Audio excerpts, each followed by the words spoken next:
Last Days is a film that follows John Allen Chow, who's a Christian missionary, and his journey and explores his journey to North Sentinel Island, which is illegal to contact this tribe that's been there for thousands of years.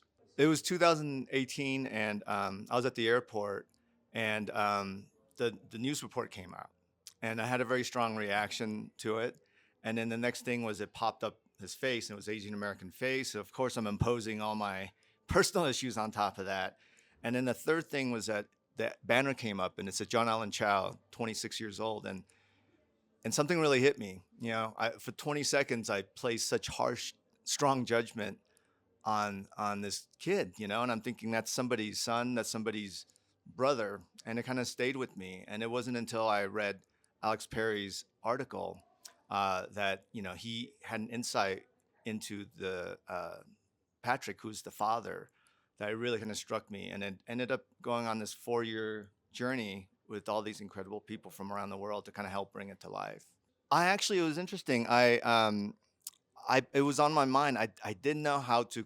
I couldn't find that one last element. And independently, uh, you know, Ellen Goldsmith Vane and Eric Robinson, they were working on it with Ben Ripley. So this is 2021 when they shared with me Ben's script, and I read it, and I felt like Ben was able to tap into it the way I was he found the missing element for me, and we spent 4 years, countless drafts, and just kept like working on it to kind of refine it. It was interesting because the film that I thought I wanted to make, in the development process, it became kind of something else. And it's I think it's a testament to the kind of indie process, because there is no time clock. You just work on it until you're ready, then you bring it to life. It was interesting because we were, using Alex Perry's article, but also at the same time John Chow's Instagram post and his journal. And it was really interesting because obviously when you read it, he is the narrator, he is the storyteller.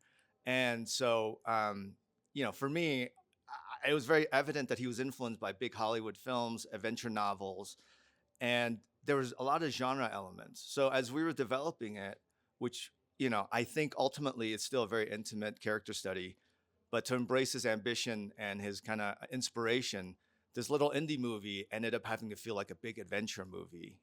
And I felt like the only way to do that and hopefully find the depth is to really find an amazing cast to really kind of embody all these characters to bring it life. And I feel like, again, we went around the world and now met this group of amazing people to bring all these characters to life. And I think that was the secret ingredient for me personally. I mean, the story itself about John is absolutely mental. It's such a fascinating story of this young guy going to this island, and that in itself was really really attractive. But I guess for me, with Chandler specifically, I just found it interesting to portray someone who's, his agenda is seemingly a little mysterious. He's an American missionary based out of Tanzania. They come across each other during one of their escapades, and I just found it interesting because he's a source of, I think, a kind of inspiration for John. He's also sort of a weird mixture of someone who's full of faith and sort of these more valuable traits, and also his own ego, and he sort of plays the line between those two things, and I guess that's what I found fascinating about it. Yeah, walking in is just playing that line a little bit. I think I had a really similar first impression to everyone else when first reading about John, which was coming kind of from a place of judgment. And then the more that I read the script and the closer I got to him, um, I really feel like the knowledge stretches the skin of love, and it was really really cool to kind of go on that journey to have all of my expectations of him sort of flipped on their heads, and also just to really connect with the core of what I feel the film is, which is about relationships. It's about connection. It's about feeling lost, and it's about diving headfirst into fantasies, and those fantasies can be glorious and beautiful places to get lost, but dangerous places to never be found. And I feel like that was one of the things that connected really strongly to me, and I got from the script.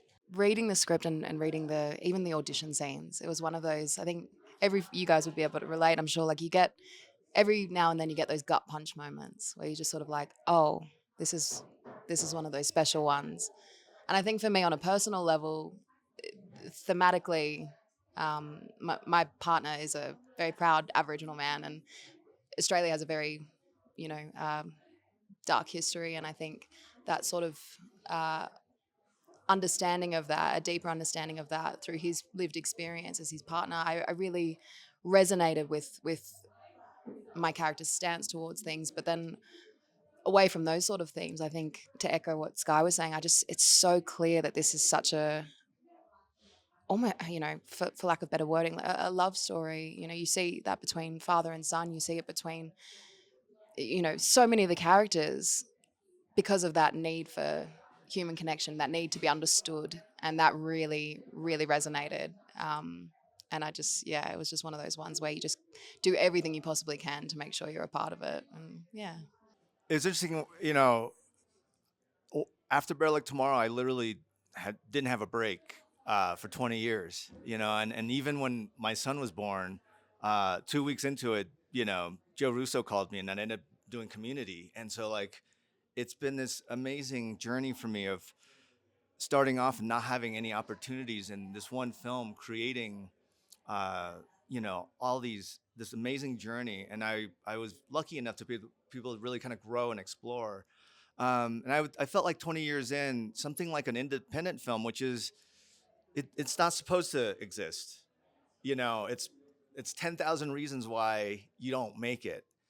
And I realized that, I'm happy I get to keep growing, but I felt like it was time for me to try. And because you have to put in the time, and it really kind of energized me because ultimately, having done all the tent poles and stuff like that, you definitely have 1,000 problems also, but you have a backing of a studio, the financing to help break through. Indie film, you have none of that. And this one is so ambitious. We're going around the world. There's monsoon season hitting us. Um, and believe me, we've had instances where like sets would be washed away like in 20 minutes. Completely flooded. And nobody, cast crew, nobody even like flinched.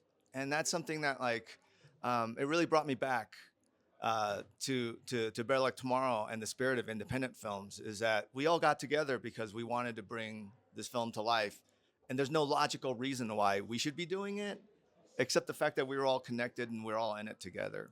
I mean, the one thing that was very clear to me was Bear Like Tomorrow was $250,000 with 10 credit cards, and I think most of that money went into film stock and development. And in many ways, technology has kind of leveled the playing field, And so for a film like this, to be able to like bring in the scope, we were able to use a lot of things that I think 20 years ago you'd need a helicopter to do. You'd need all these things, and now we have an amazing crew. And I think I'm also very fortunate that a lot of my crew from my 23 years all came, from around the world to kind of just help us out. And so I feel like for filmmakers right now, I think technically, logistically, it's the best time. And it makes it all about your point of view and creativity, because I think a lot of the kind of financing that goes into the logistics have gone down substantially. I think we have to, I mean, I think we're in I feel like in many ways we're in this kind of algorithm loop of like whatever is successful, how do you make that again? And I've been in that loop too, and it's not easy. It is a challenge. So I'm not saying that shouldn't exist, but I also think that it does present an opportunity for people who have different points of view, and I think that's why Sundance and is so incredible and so important, right? Is to be able to hopefully create a platform to showcase stories that otherwise in mainstream, you'd have a hard time finding distribution or even viewership. I'm lucky enough to have be working on multiple projects. That's one that I'm really excited about. And I'm here to enjoy this week with everybody that's flown in from around the world.